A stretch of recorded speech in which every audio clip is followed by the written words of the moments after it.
नमस्कार, स्वागत है आपका यूट्यूब चैनल एबी टेक में।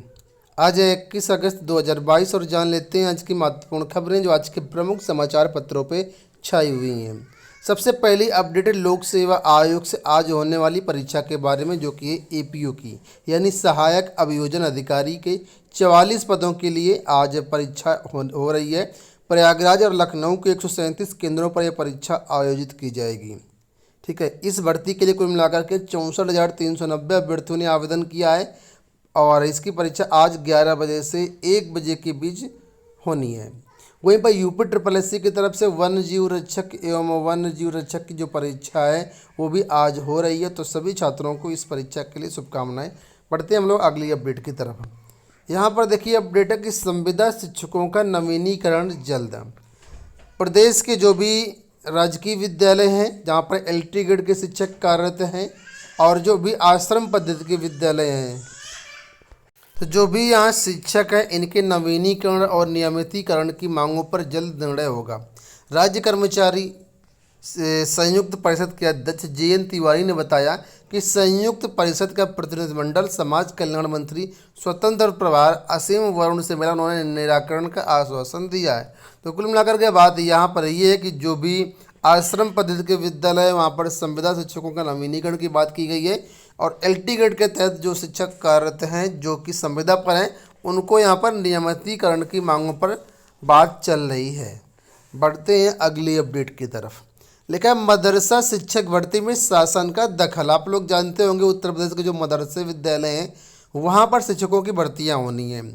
उसी के बारे में यहाँ पर अपडेट है कि उत्तर प्रदेश मदरसा शिक्षा परिषद द्वारा संचालित मान्यता प्राप्त और अनुदानित मदरसों में शिक्षकों की भर्ती पर चल रहे विवाद में आखिरकार शासन को दखल देना पड़ा।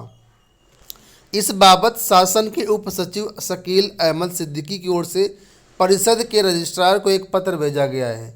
निर्देश दिए गए कि सेवा नियमावली में संशोधन के लिए इससे संबंधित सभी हितधारकों और परिषद के प्रतिनिधियों की बैठक बुलाई जाए।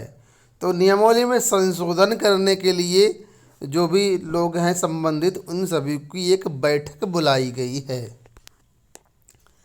अटल विद्यालयों में जल्द होंगी भर्तियां। प्रदेश के अटल आवासीय विद्यालयों में जल्द हजारों भर्तियां होंगी। इनमें से 810 स्थायी नियुक्तियां होंगी और बाकी जो होंगी कॉन्ट्रैक्ट बेसिस यानी आउटसोर्सिंग के माध्यम से भर्तियां की जाएंगी।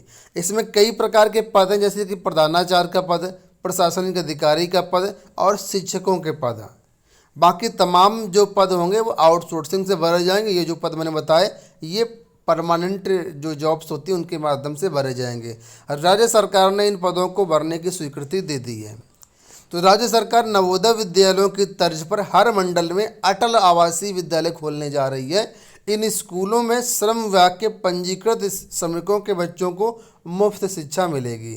मुख्यमंत्री योगी आदित्यनाथ की प्राथमिकता वाले इस प्रोजेक्ट के लिए स्टाफ की तैनाती संबंधी प्रस्ताव को भी सरकार ने मंजूरी दे दी है। प्रदेश के 18 मंडलों में खोले जाने वाले इन विद्यालयों में से प्रत्येक में 45 पदों पर स्थायी नियुक्तियाँ होंगी। इसमें से एक प्रिंसिपल का पद होगा, प्रशासनिक अधिकारी का पद होगा एक, और 16 प्रवक्ता के पद होंगे और 27 टीजीटी के पद होंगे। तो आप समझ सकते हैं कि एक विद्यालय में 16 प्रवक्ता और 27 टीजीटी के पद रहेंगे। तो इस तरीके से 18 मंडल हैं तो 18 मंडलों में सभी में एक एक विद्यालय खोला जाएगा। इस तरीके से आप कैलकुलेशन कर सकते हैं। इतनी परमानेंट जॉब होंगी यहाँ पर और जल्दी इसकी भर्तियाँ देखने को मिलेगी। बाकी जो भर्तियाँ होंगी अन्य पदों के लिए वो आउटसोर्सिंग के माध्यम से होंगी। यहाँ पर अपडेट है, देखिए फर्जी शिक्षकों को लेकर के लिखा है फर्जी नियुक्ति पत्र मामले में जेल भेजे गए 5 शिक्षक। फर्जी नियुक्ति पत्र के सहारे झांसी जिले के राजकीय विद्यालयों में कार्यभार ग्रहण करने वाले सभी 5 अध्यापकों को गिरफ्तार करके जेल भेज दिया गया है। 5 फर्जी अध्यापकों के विरुद्ध शुक्रवार को एफआईआर दर्ज भी कराई गई।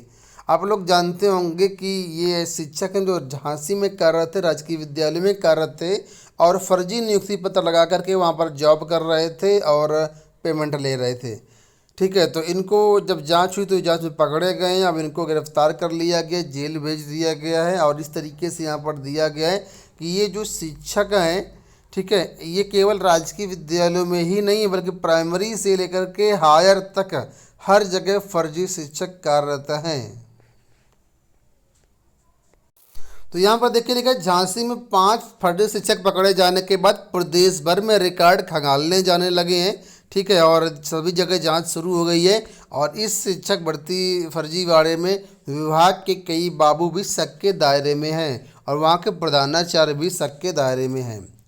चलिए बात कर लेते हैं बीएड काउंसलिंग को लेकर के। अपडेट आई है कि बीएड की काउंसलिंग फिलहाल इस महीने में नहीं होगी, ऐसी कोई भी उम्मीद नहीं है। आप लोग जानते होंगे रोहिलखंड विश्वविद्यालय की तरफ से बीएड परीक्षा का आयोजन किया गया है और वही इसकी काउंसलिंग करवाएगा, लेकिन वहाँ पर अभी स्नातक की परीक्षाएँ चल रही हैं।